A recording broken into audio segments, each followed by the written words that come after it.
à tous, un nouvel épisode de Positron. Comme je n'ai pas pu faire mon voyage au Japon, j'en profite pour faire des trucs super cool sur les internets.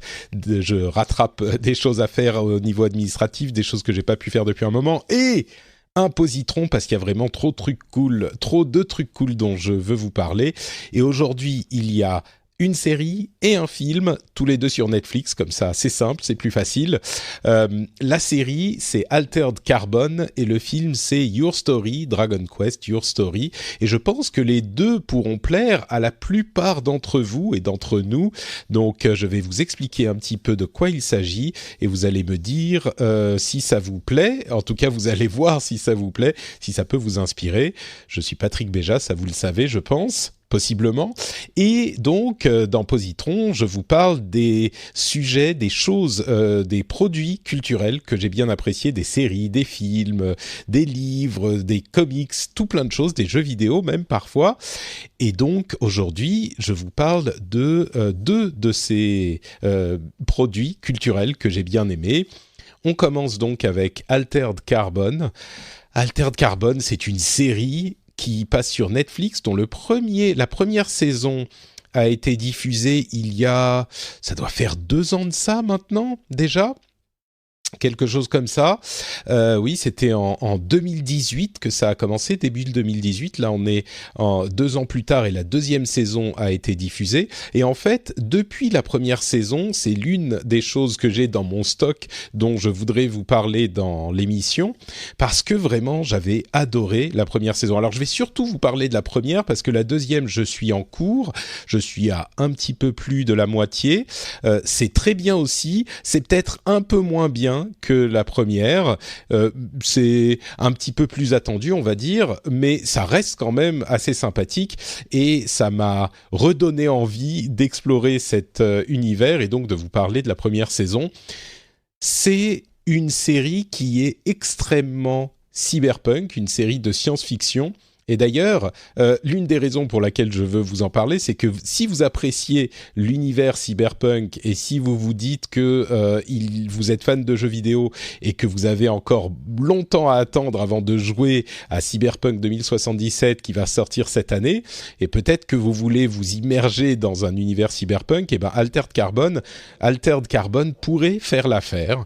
C'est vraiment au cœur de ce qui fait les thèmes du cyberpunk. Alors, c'est à la base, comme souvent, un livre qui a été écrit par un auteur anglais qui s'appelle Richard K. Morgan. Il est sorti dans le début des années 2000. Donc, techniquement, c'est pas trop dépassé, on va dire, même si c'est science-fiction. Donc, on a toujours dans la science-fiction une vision du futur qui parfois devient un peu vieillotte. Là, on n'est pas vraiment tout à fait dans ce cadre. Ça tient encore plus ou moins la route, même s'il y a des poncifs, comme souvent dans ce type de création. Mais on est pile dans l'univers cyberpunk. On est dans un monde un petit peu dystopique, voire beaucoup dystopique, où il y a des innovations technologiques qui créent des conséquences inattendues. J'ai l'impression que je parle du présent là, mais qui créent des conséquences un petit peu inattendues, mais pas tellement des conséquences inattendues dans le sens où ça provoque des catastrophes, mais plutôt dans la manière dont ça change les relations sociales de la société. Et dans ce cas-là, je peux expliquer la chose parce que c'est le tout début de la série. Dans ce cas-là, on parle d'une technologie qui permet de faire passer la conscience d'une personne par un petit outil technologique, d'une personne d'un corps à un autre. Et on peut créer des corps pour ça.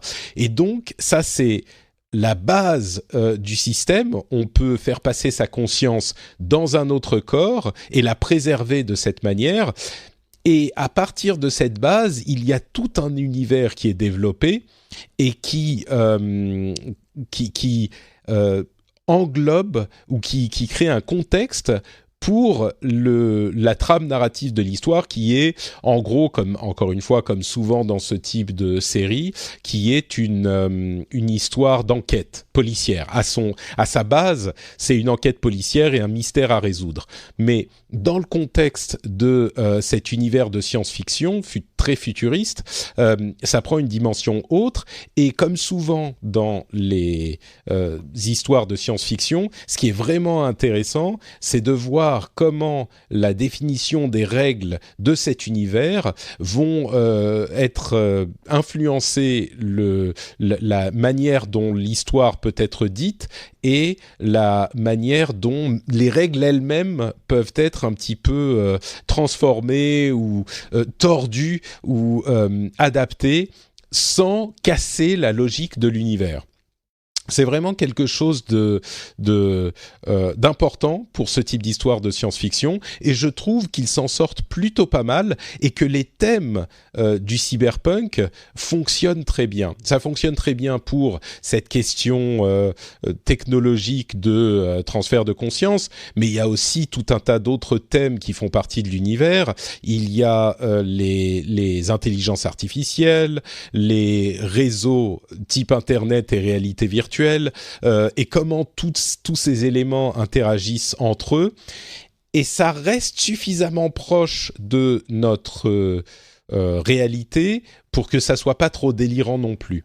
Donc au final, je trouve que c'est un exercice qui est toujours périlleux, mais qui est assez bien réussi. J'irais même jusqu'à dire que c'est l'une des œuvres télévisuelles ou cinématographiques cyberpunk les plus réussies.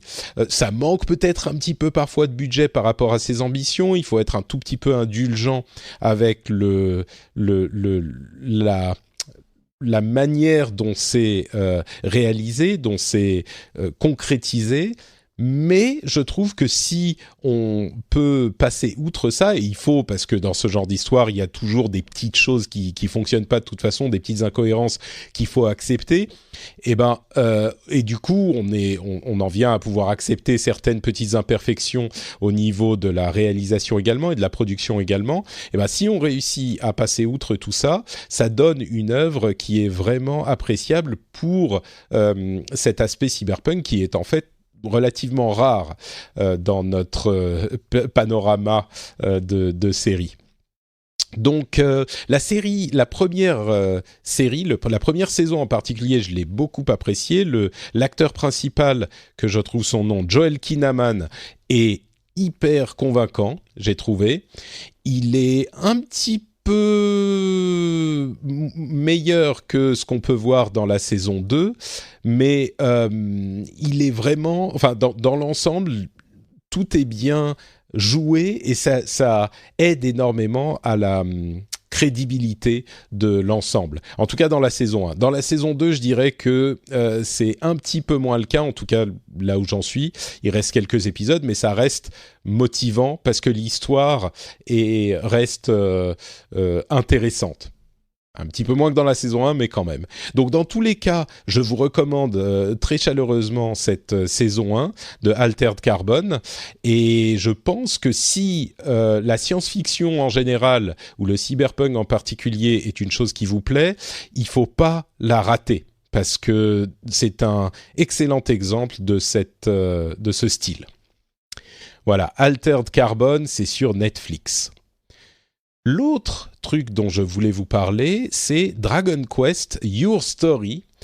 C'est un film basé sur le jeu vidéo Dragon Quest. Alors un film en animation 3D, hein, c'est pas un film en live action, c'est pas des acteurs, c'est de la 3D. Et c'est basé donc sur la série de jeux Dragon Quest, mais plus particulièrement sur l'épisode 5 qui est sorti en 1992. Alors attention, hein, ça date pas d'hier, mais évidemment c'est adapté pour une narration un petit peu plus moderne.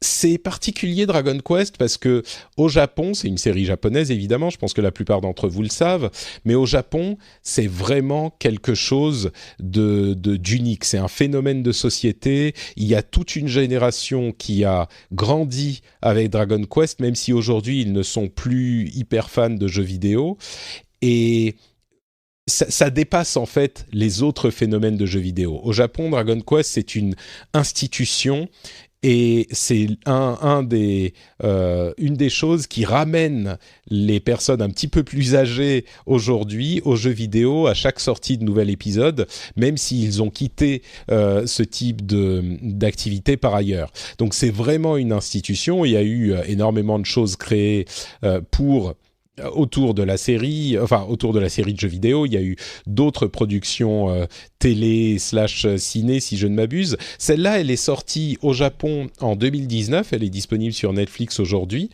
Et en tout cas, en Finlande, je crois que c'est le cas en France aussi. Et j'y suis allé sans vraiment m'attendre à quoi que ce soit. Je pensais que ça serait un petit peu cucu et pas forcément hyper intéressant, mais je voulais le voir pour ma culture générale.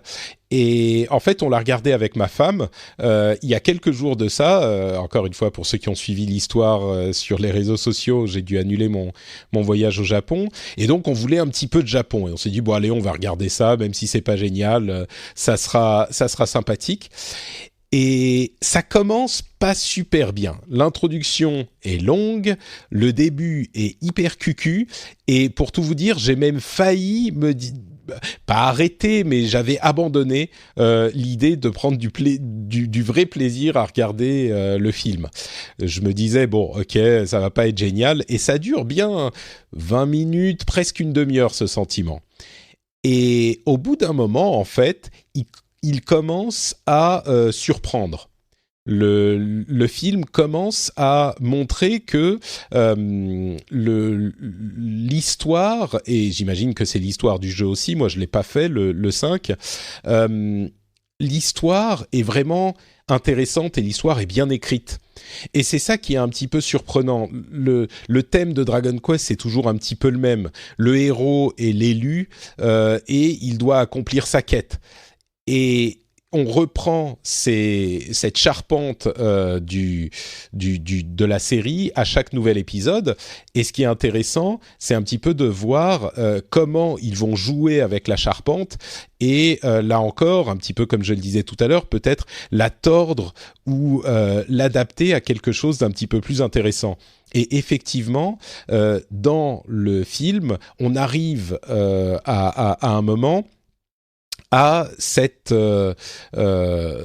version un petit peu plus intéressante d'une histoire classique.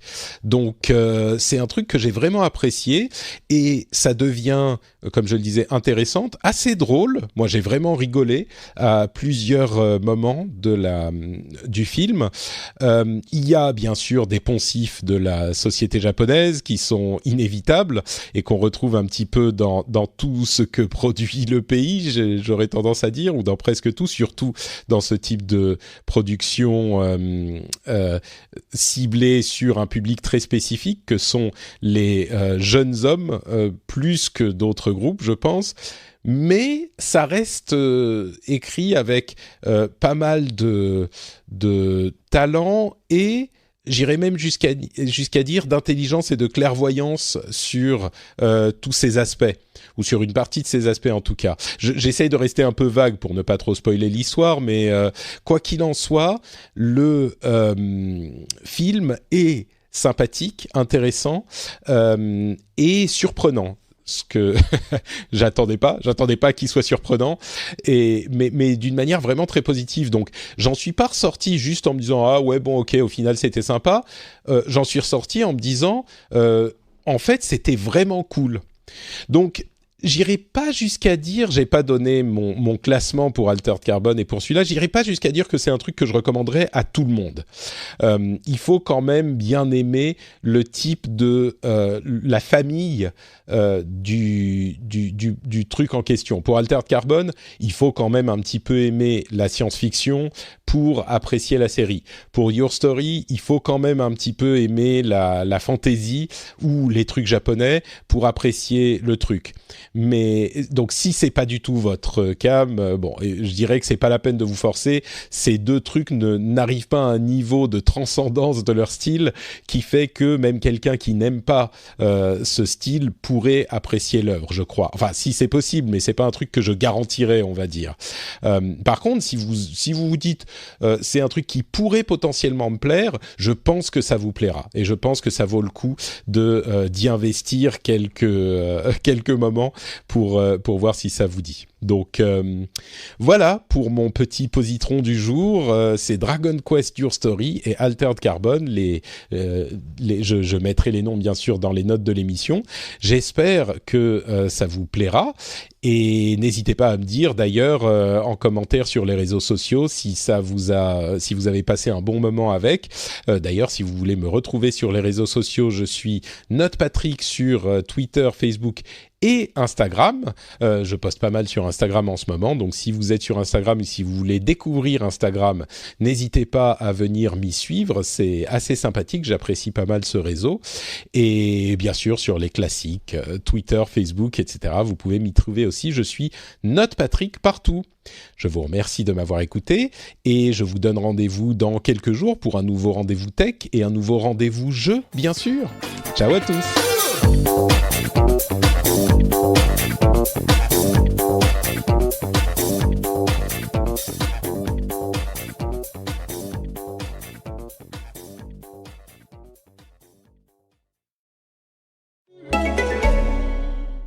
Bonjour! Si vous avez envie d'écouter un podcast court, frais, décalé, qui parle d'amour et de rencontres et qui donne le sourire, je vous recommande d'aller écouter le podcast de Mythique, Amour et Confinement, parce qu'il diffuse de l'amour à celui qui l'écoute. Ça se refuse pas, si?